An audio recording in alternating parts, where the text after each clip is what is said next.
ডাকাতের ছক ভেস্তে দিল পুলিশ। স্বরূপনগরে ধরা পড়ল দুই যুবক। স্বরূপনগর থানার পুলিশ গোপন সূত্রে খবর পেয়ে মঙ্গলবার রাতে দত্তপাড়া এলাকায় অভিযান চালায়।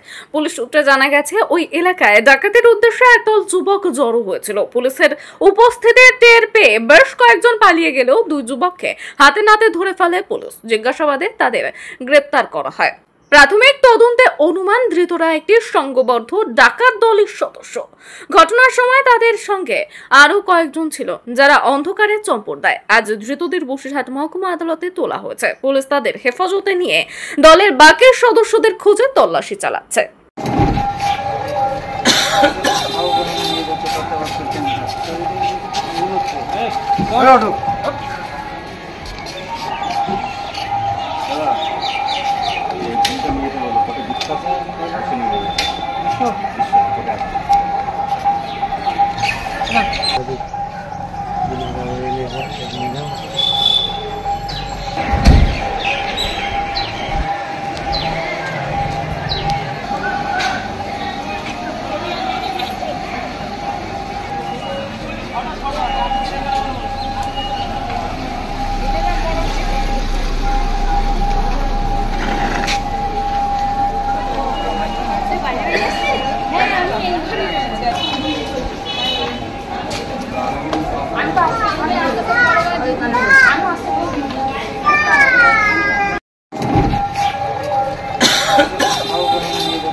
Hey,